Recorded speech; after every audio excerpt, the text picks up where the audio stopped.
remembers the peace formula which Krishna spoke?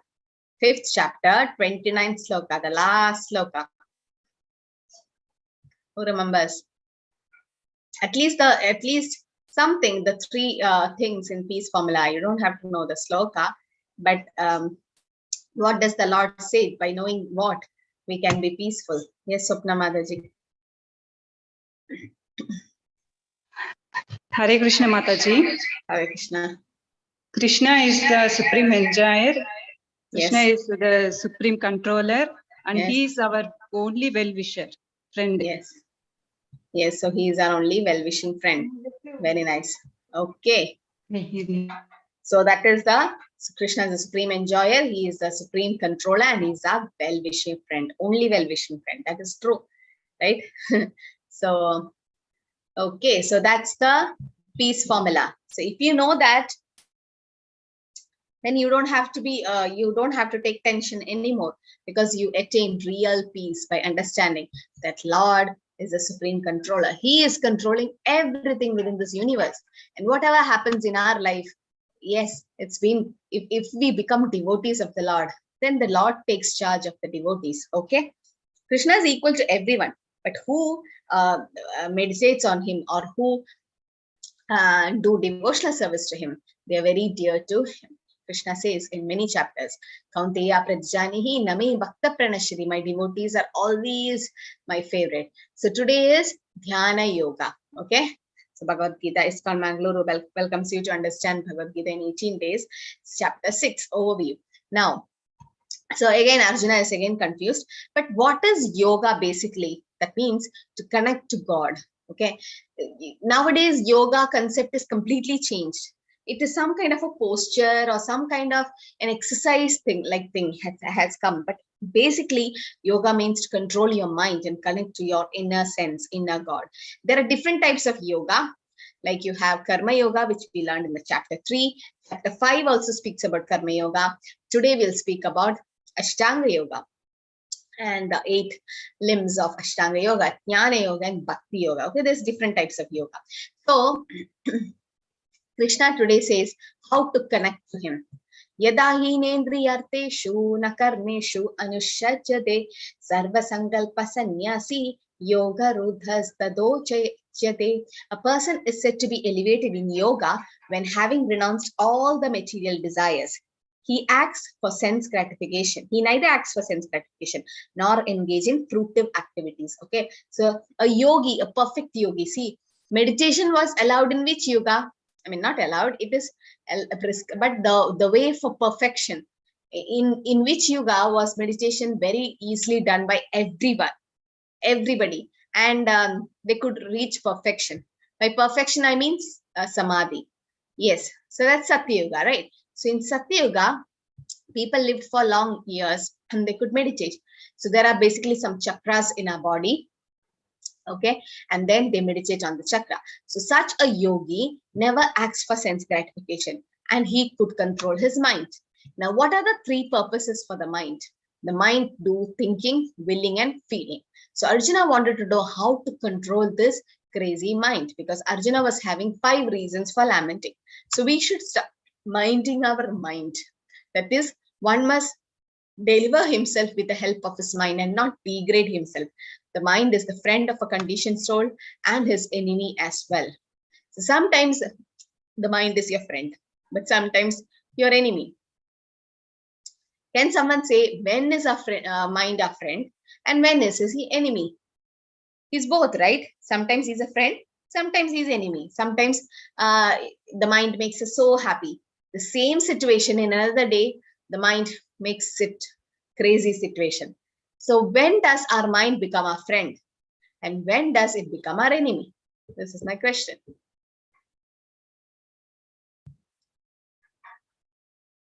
You can put in the chat. When do you think the mind will become our friend and when will it become an enemy? Just try. Yes, Abhimanyu Prabhu.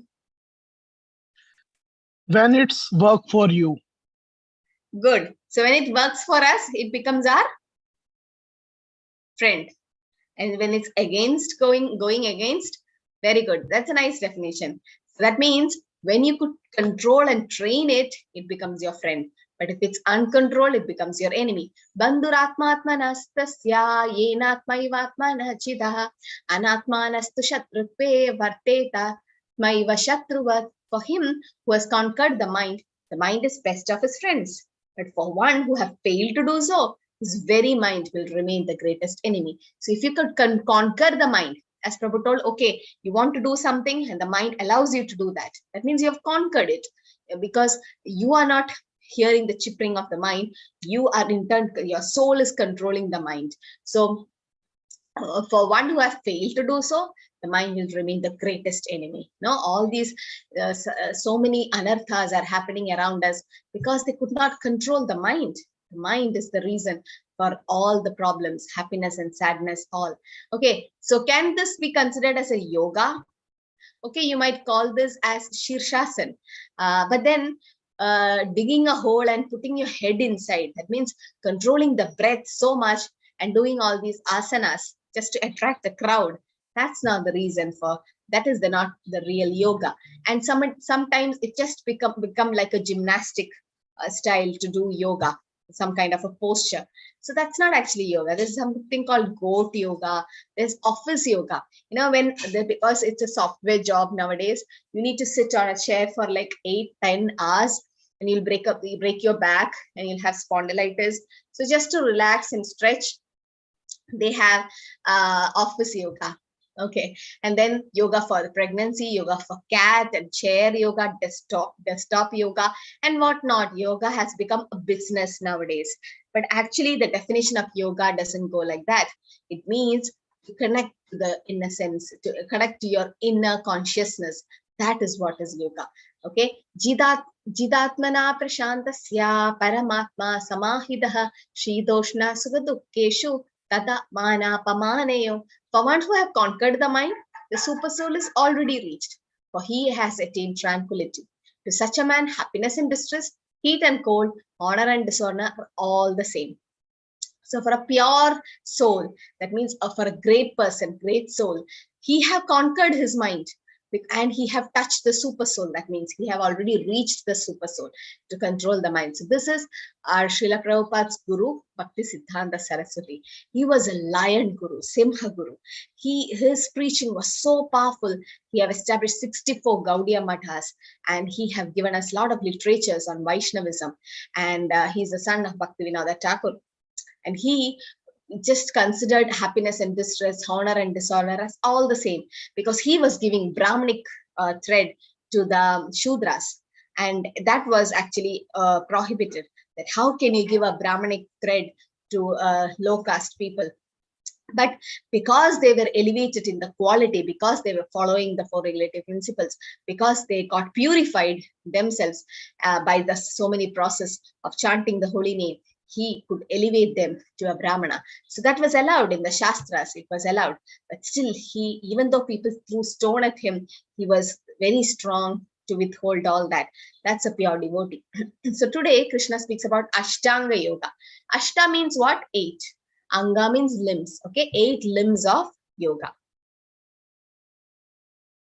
Now, these are the 8 limbs. Yama. Okay, first is Yama, Niyama, Asana, Pranayama, Pratyahara, Dharana, Dhyana, and Samadhi. You don't have to memorize, but just know, it might come as a quiz question. What are the 8 limbs? Yama. First, you have some kind of abstinence, like you don't do this, like that. Niyama, there's some rules that what all you're supposed to do, do's and don'ts. Then asana, how you're supposed to sit for yoga, that you're supposed to cross your legs and sit straight, like that. That is asana. Then you have pranayama. You control your breath. You take in air and then breathe out. So you have pranayama. Then pratyahara. There are so many restrictions on eating. And then dharana, the concentration. Then dhyana, the meditation. And finally samadhi. So this is the 8 limbs of yoga. If you're taking to meditation, you're supposed to reach the stage of samadhi. Then only you can get liberated. But reaching samadhi, it's not an easy stage. Only great souls can do that. I mean, who have practiced yoga for so many janmas. But in one life, it's not possible. Yama is abstinence.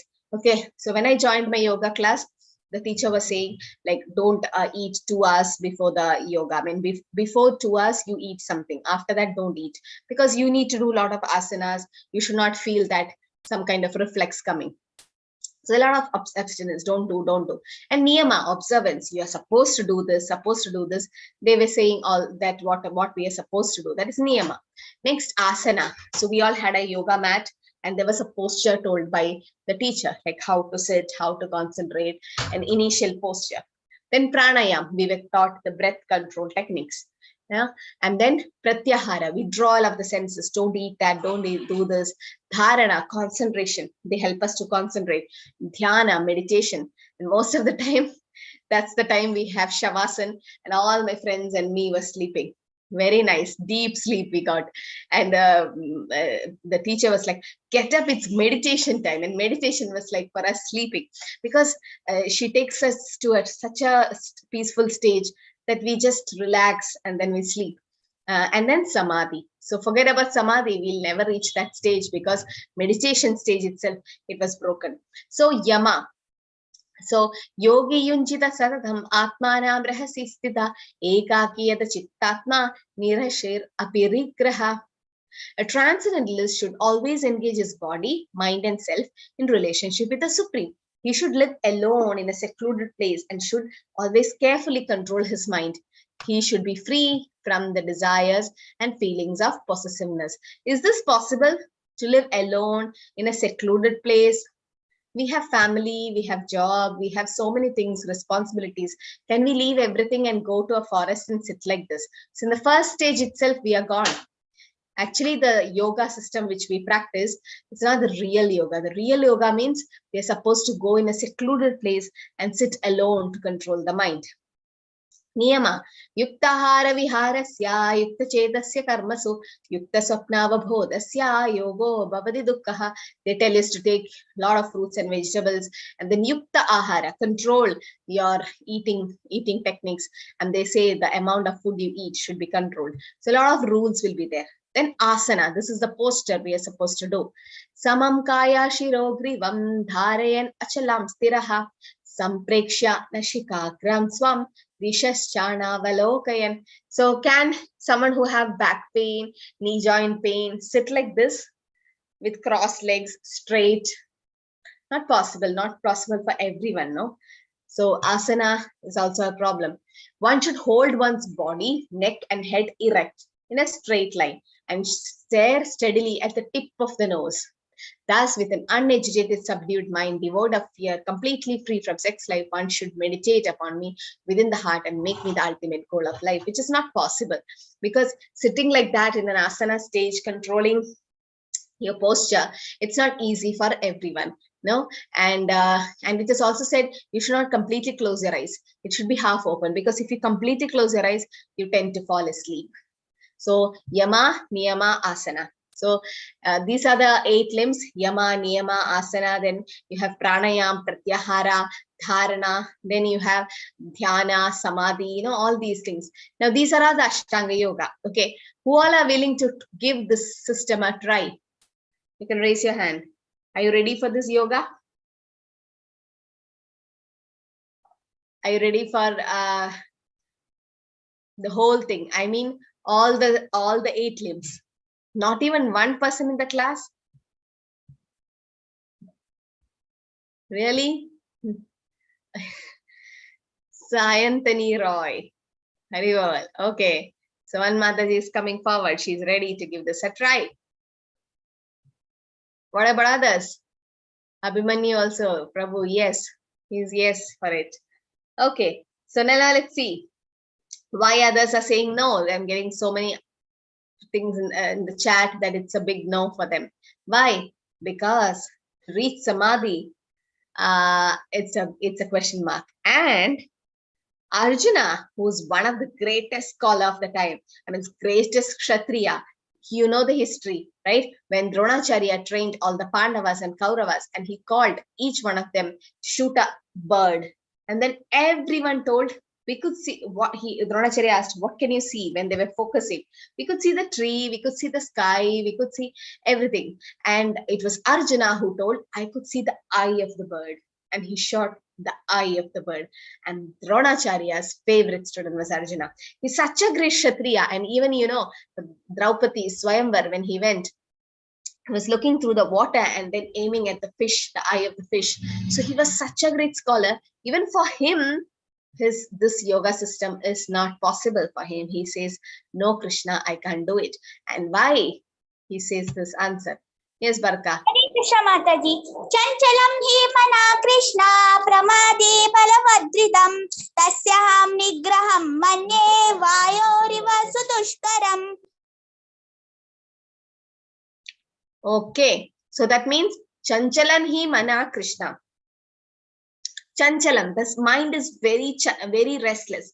So the mind is restless, turbulent, obstinate, very strong, O Krishna, and to subdue it, I think it's more difficult than controlling the wind. Okay.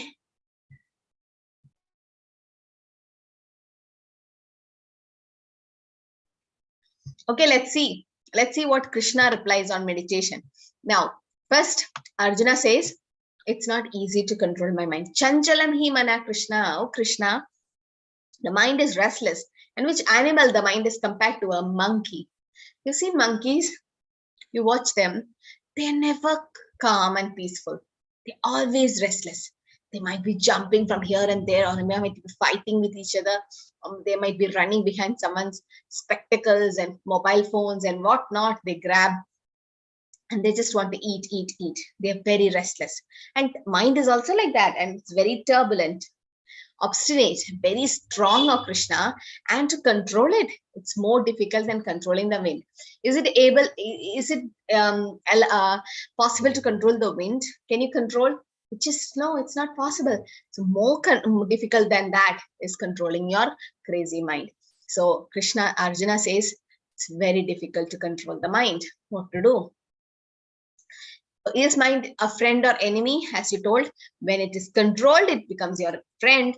And when it is not controlled, it becomes your enemy. Now, this Ashtanga Yoga, those who have told yes to Ashtanga Yoga, it's okay. You can try.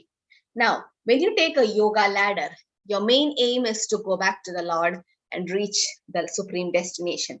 Now, in the yoga ladder, the hierarchy of the yoga ladder is Karma Yoga is on the bottom. Why? Because when you do a lot of karma, there's bondage, there is bandhana, and there is rebirth again and again. Because if you do punya or papa, there is equal reaction, and you have to come back to suffer or enjoy. So Karma Yoga, even if you reach to the stage of Nishkama Karma Yoga, still there is some kind of attachment sometimes. Okay, so Karma Yoga, it's not reaching perfection in one lifetime. I'm talking about one lifetime. Okay, Jnana Yoga, is it possible to read all the scriptures in one lifetime? All the Vedas, 108 Puranas and Upanishads, and all the 18 Puranas and Bhagavad Gita, Bhagavatam, to memorize it and become a Jnani? It's very difficult. Bahunam Janmanam Ante Jnanavan Mam Prabhatyate. It's very difficult to become a Jnani. Okay, so that comes in the second stage. Now, Ashtanga Yoga is slightly better because you can control your mind through that. But then that process to reach Samadhi, if you're doing Ashtanga Yoga, you're supposed to reach Samadhi in one life. And reaching the stage of Samadhi in one lifetime, it's a difficult task. It's not so easy. But Bhakti Yoga, when you just keep chanting the holy name of Krishna, Hare Krishna, Hare Krishna, Krishna Krishna, Hare Hare, Hare Ram, Ram Ram, Hare Hare. Just sit and listen to Bhagavad Gita. Take Krishna Prasad. Just by doing Bhakti Yoga in one lifetime, just like that, you can reach the Lord. Because Gologera Premadan Harinam Sankirtan, this Harinam has come directly from Gologa. It's not from anything material. And it's possible even for a kid to participate in Bhakti Yoga. And it's what's prescribed in Kali Yuga. Okay, Lord Brahma also, even Uddhava was saying, like, I want to come in Kali Yuga because it's very easy to attain the Lord by doing devotional service in Kali Yuga. And Satya Yuga, people did meditation. This we have discussed. Treta Yuga, they did fire sacrifice.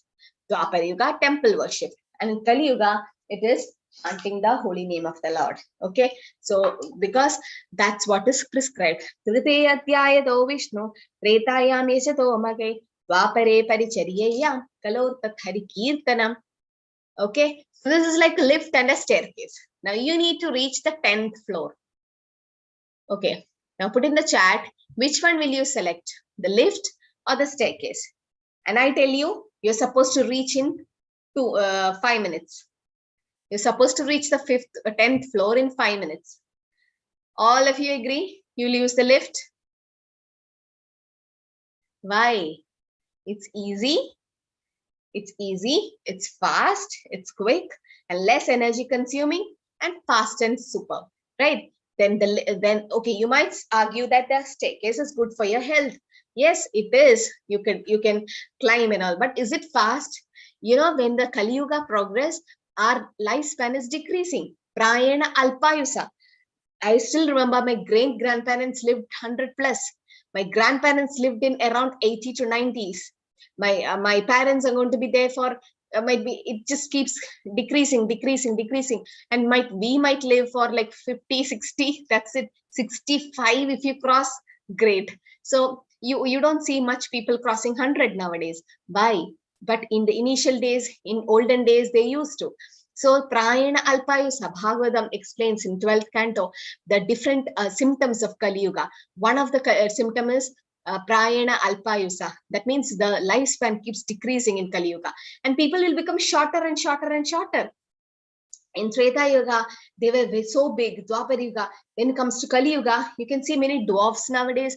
And as the Kali Yuga progress, that's how the height is going to get decreased. I mean, those who are studying in 10th standard are so short and very small. The children are like not so looking, having a lot of height. Not everyone, but some. So it's that happening in Kali Yuga.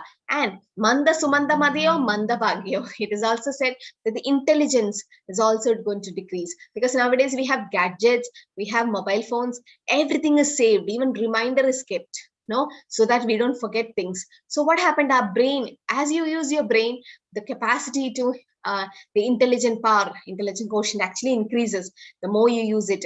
But the more we are not using our brain, because we have a lot of shortcuts now, and intelligence power is so less. Arjuna could just listen Bhagavad Gita and understand. We need to grab it and write notes and do it.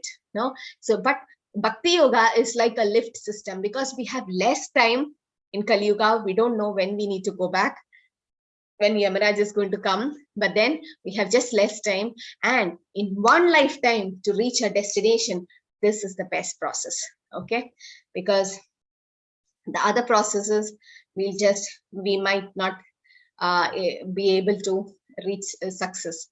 The solution to all our problems is to control our mind.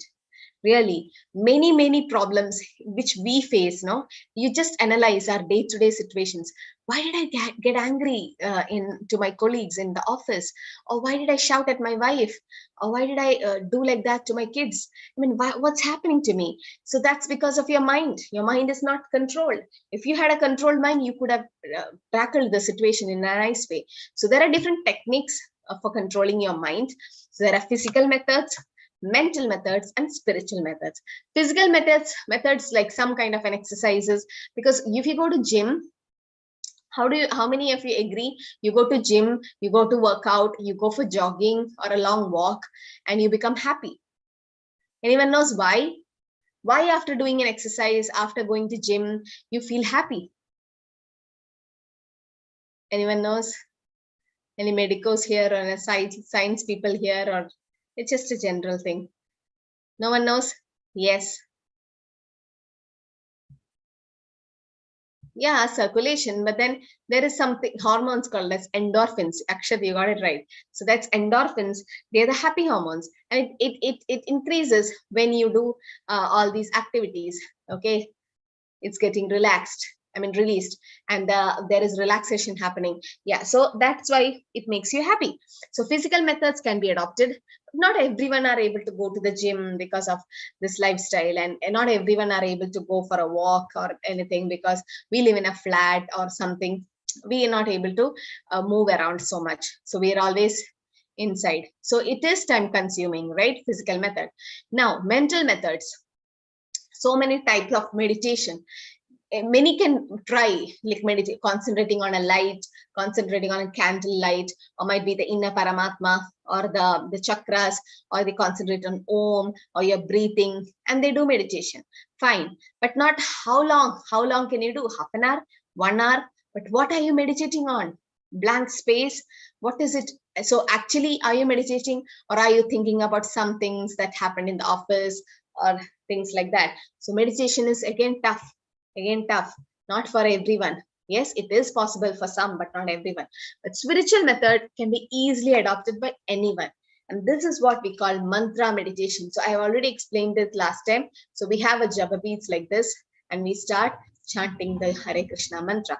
So mantra means what? Man plus tra. Man is mind, and tra is that which delivers your mind. That which delivers, that makes you free from, or which makes it controlled. So to control the mind, this is called mantra meditation. So there's a mantra, and this mantra is not any material mantra. This is calling out to Lord, the Supreme Lord, directly. Okay, so I told you not to use the index finger, and you just call Hare Krishna, Krishna Krishna, Hare Hare, Hare Rama, Rama Rama, Hare Hare, and keep chanting it. It's going to have an effect on your mind, because this mantra is very powerful in Kali Yuga, that it's going to take off all the negative effects of Kali Yuga. What are the Shastric evidences? You don't have to blindly follow anything. Prabhupada says you should always ask for reference. You should always ask for scriptural references when someone says something to you to be followed. So the scriptural references from Naradiya Samhita says, in the age of Kali, people should simply chant the holy name of the Supreme Personality of Godhead. And it also said, after searching through all the Vedic literature, one cannot find a method of religion more sublime for this age than the chanting of Hare Krishna in this age. Okay, and Brihat Naradiya Puran also says something. Yes, Barka, are you there? Hare Krishna Mataji. Hare Nama, Hare Nama Iva Kevalam, Kalo na seva gatiranyata.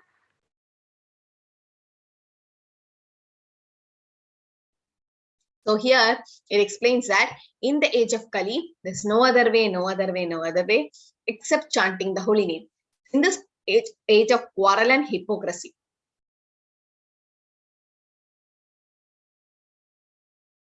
So this age is age of quarrel and hypocrisy. So in this age of quarrel and hypocrisy, there is no other way of deliverance than the chanting the holy name. There's no other way. This is what Brihat Naradiya Puran says. So the Puranas also explain that. And Srimad Bhagavatam also says, when Shukadeva Goswami speaks to Maharaj Parikshit, he says, Kalir doshani de rajan, hasti he ko mahagunan. Kali Yuga is full of faults, Maharaj, but there is one good quality about this age. What is that? Kirtana Deva Krishnasya, simply by chanting the Hare Krishna maha-mantra, Mukta Sangam Param Vrajet, one can become free from the material bondage and promoted to the transcendental kingdom. Isn't that so great? That Kali Yuga, you don't have to concentrate on, just keep on meditating. You don't have to do Shavasana, Shirshasana, no type of asanas. You can just simply chant, listen to Bhagavad Gita, dance in the Kirtan. If you're tired, take Krishna Prasad, be happy and go back home, back to Godhead. But people don't believe this, because just by chanting, you can go back. Are you kidding? Are you serious? I don't think it's so easy to go back to Godhead just like that. But it is. You know, sometimes you don't have faith in the homeopathic medicines and in the Ayurvedic medicines, because they look so small and whitish, small, round, and it's all sweet for all the disease. And also the Ayurveda looks like a herb, some green plants crushed. And what effect is it's going to have? That's what our mentality is. But if you use it for a long time, for like 6 months, a lot of diseases are getting cured, which the allopathy cannot treat. Why should we hide the fact? But that's a fact. And there's no side effects for Ayurvedic medicines. So sometimes you feel that the ingredients might look very simple to you, but then it's so powerful. No, so powerful. If I have two persons, if I give him paracetamol, is a person who's a pharmacist, he knows it's paracetamol, but who's an illiterate, he don't even know what medicine is, but that medicine works on him. Same way, chanting of the Hare Krishna mantra, even if you don't know the glories, if you chant, it'll have effect. And Krishna says in Bhagavad Gita, 10th chapter, the 25th sloka, Yajnanam Japa Yajñosmi, of the sacrifice and the chanting of the holy name Japa. So he is Japa. When you start chant, it's actually calling out to the Lord. Vishishtashtakam also says, Nam Namakari Bahuta Nija Sarva Shakti Tatrarpita Niyamita Smaranena Kala. My Lord, the Supreme Personality of Godhead, in your holy name there is all good fortune for the living entity, and therefore you have many names such as Krishna and Govinda. You have invested all your potencies in this name. Namna Makari Bahuta Nija Sarva Shakti. All the Shakti of the Lord is in that holy name, and there are no hard and fast rules for remembering them. No rules for chanting. So what are the do's of chanting? Chant the Panchatattva mantra before chanting the Hare Krishna mantra. Who knows the Panchatattva mantra in this class? What is the Panchatattva mantra? We chant on the main bead, the Krishna bead. Oh, many of you know. Pallavi Mataji, what is it? Jai Shri Krishna Chaitanya Prabhu Nityananda Shri Advaita Gadadhara Shri Vasadi Gaura Bhakta Vrinda. Haribol, very nice. You have a sweet voice.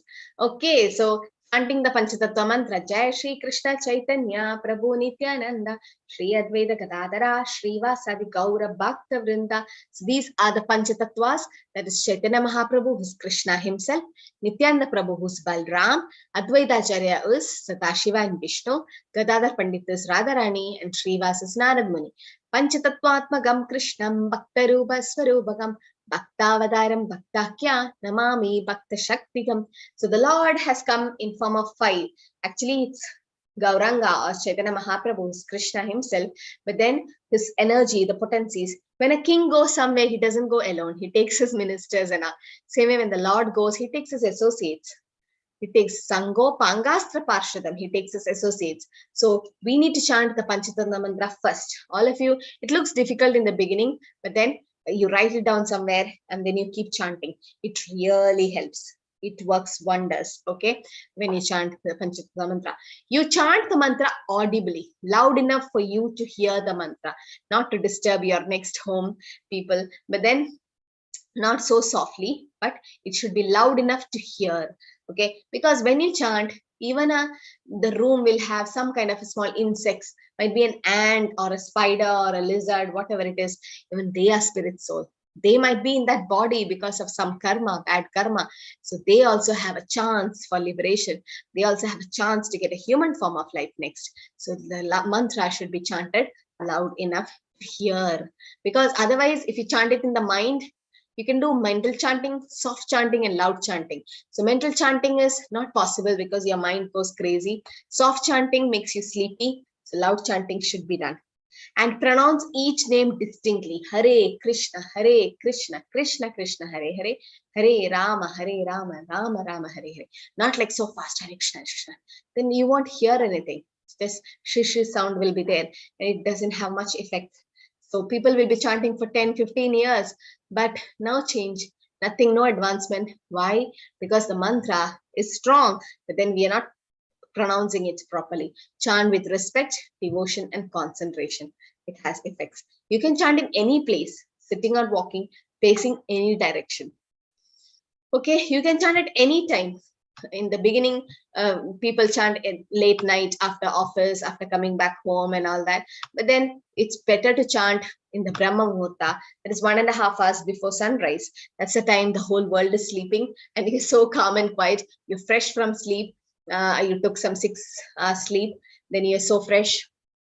And then you can concentrate more. Okay, so that is one thing, but it is recommended that time, but you can chant at any time. There's not much rules that you have to chant like this initially. So you can chant either before or after taking bath. Someone asked me, oh, you need to take bath and you do that. Nothing like that. Now, Tatrarpida Niyamita Smaranena Kala, Chaitanya Mahaprabhu has said there is no restrictions. And even for Matajis, during your monthly periods, you can chant. There's no restrictions. You may not go to the temple, but that's okay. But you can just chant. It doesn't, it's not like you should not touch your beads or you can't read Bhagavad Gita. No, that's the time you should read. You'll have a lot of mood fluctuations and all, but then you have to read. And then if there's some death in the family, it's like you should not chant. No, you should chant more, because that soul is leaving the body and traveling to another body or might getting liberation. So you need to pray so that no obstacles comes for the soul. So you need to pray for the soul. You need to chant. Okay. So do's of chanting, again, it's recommended to chant by keeping a count. That's why I told 108 in a bead. The bead, it's better to be in the bead, or you can also have a clicker and keep chanting. A small clicker available in the town, in the market. So you just keep clicking it, and if it becomes 108, this is standard. And I told you it's auspicious number, and we use it. There are 108 Upanishads and all that. What are the don'ts? Don't chant only a portion of the maha-mantra. That means when you chant, you should chant the whole mantra in the bead. Hare Krishna, Krishna Krishna, Hare Hare, Hare Ram, Ram Ram, Hare. Then go to the next bead. Pull it yourself, towards yourself. But not like Hare Krishna, Krishna Krishna, Hare Hare. Then go to the next bead. Hare Ram, Ram Ram, Hare. No, the whole mantra should be chanted in one bead. And one should not chant on the Krishna bead of the Javamala. This is the Krishna bead, the main bead of the Meru, and we don't chant on that. And we should not chant while reading a book or a newspaper or watching TV or mobile phones. You're not supposed to take your mobile phones and keep chanting, because you can't concentrate. We can concentrate only one thing at a time. You might be multitasking, but then your concentration will just go. So what are the benefits of chanting? Freedom from anxiety and stress. Isn't that what we want? We're so anxious about our future, and we regret about our past, and we forget to live in the present. But then when you chant, it makes you free from anxiety and stress. And there's real peace of mind, real happiness coming from within the core of your heart. You can see all of them, how jubilant they look, how so happy they look. Nothing in the world disturbs them, because they have got the higher taste. Param drishtva nivartande. If you get a higher taste, then the smaller taste is nothing for you. When Srila Prabhupada went to America, the hippies were using drugs, and they were using a lot of drugs, and they tried to remain happy. So they take the drug, they forget things, and then next day morning, again they are back to normal. Again they take drugs, again they try to be elevated. But when Prabhupada gave the Hare Krishna mantra to them, they were eternally happy. They didn't have to come down. So they all wrote a paper that stay high forever. And they printed it and published it like a small advertisement for the ISKCON Hare Krishna movement, that stay high forever.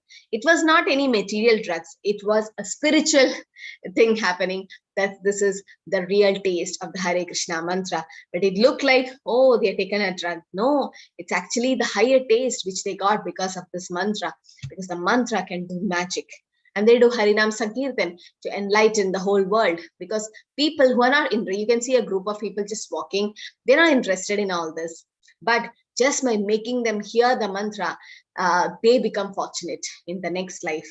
So that's why Harinam Sankirtan is so powerful. Prapya punya kritam lokan ushitva shashwati samaha shuchinam shrimatam gehe yoga brishto abhijayate. Now, what will happen to the unsuccessful yogis?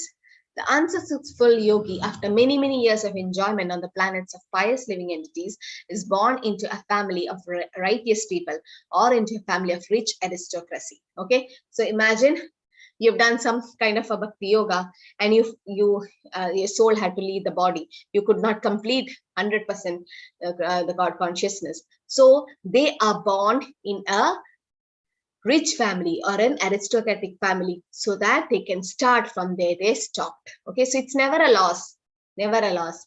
Neha vikramana swasti pratyavayana vidade swalpam apyasya dharmasya trayade mahato bhayat. The second chapter says any small service done, it's never lost.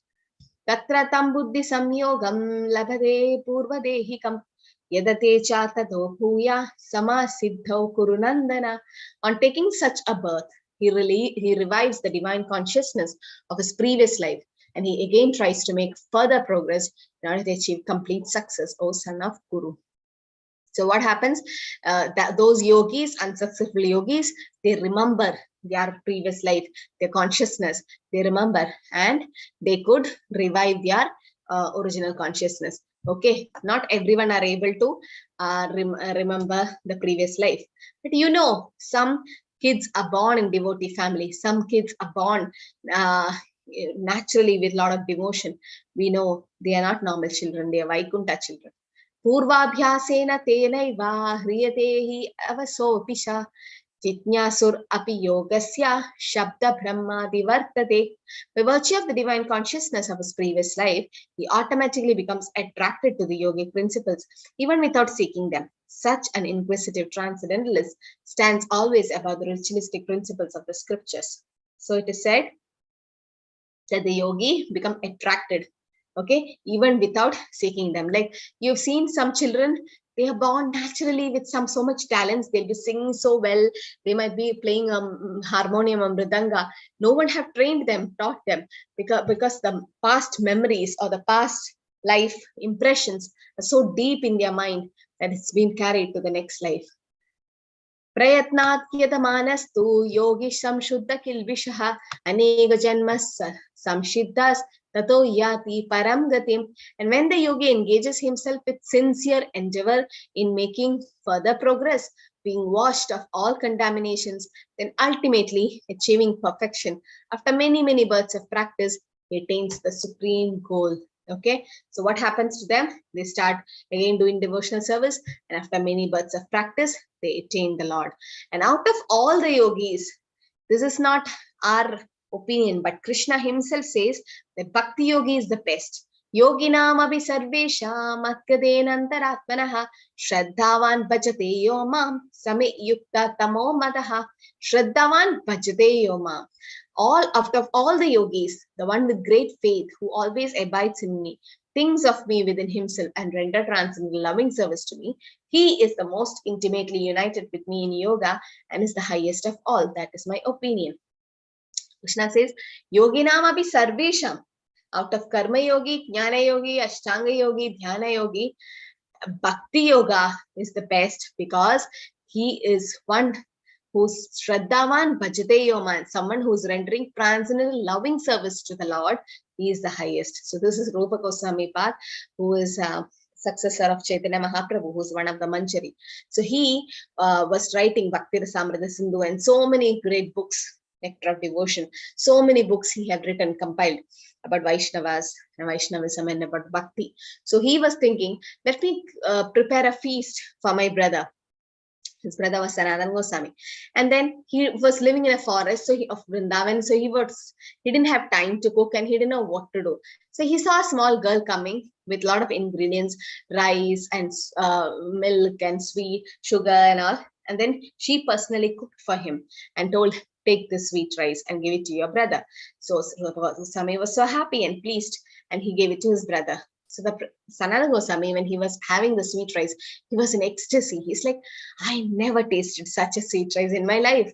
So that was actually, then he recollected who gave this to you. So that he described the girl who came, and Sanatana Goswami is like, that was Radharani who actually came and delivered the service, because Lord and his pleasure potency, they likes to serve the devotee. They are great devotees, they are manjaris actually, but this is how a yogi, a great devotee gets benefit. So there's a lot of techniques to control the mind, physical methods, mental method, and spiritual method.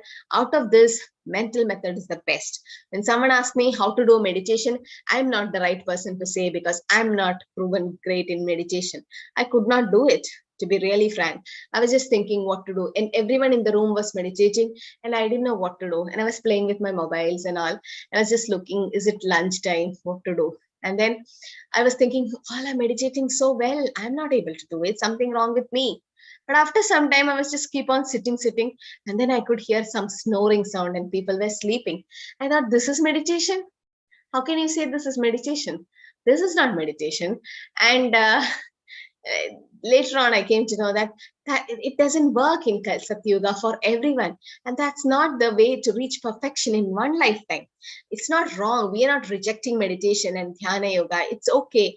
You can practice, but why? If you're intelligent, why are you wasting your precious time going behind all that? If you know you can't reach perfection in one lifetime, can't reach samadhi in one lifetime, so a mind full of thoughts about money cannot concentrate nor meditate, because we have a lot of desires, we have a lot of plans.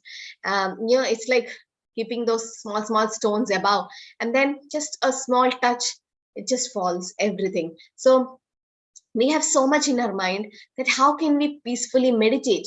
It's not possible in Kali Yuga. That's why I told it's not easy. It's not easy, because if you're doing something, you need to reach perfection in that stage. No, otherwise don't go for it. If you know that it's going to be tough. So there are so many pramans like pratyaksha praman, anuman, and shabda praman. Like if you're intelligent, if your parent when you're small tells you that don't touch the fire because your hands will get burnt, and if you're intelligent, you listen to that. Oh, my father told the fire is so risky, like if I touch it, I'm going to get hurt. But another kid who's little mischievous, and it's like, I really don't believe it. Let me go personally touch it. And the baby goes and touch the fire and gets burned.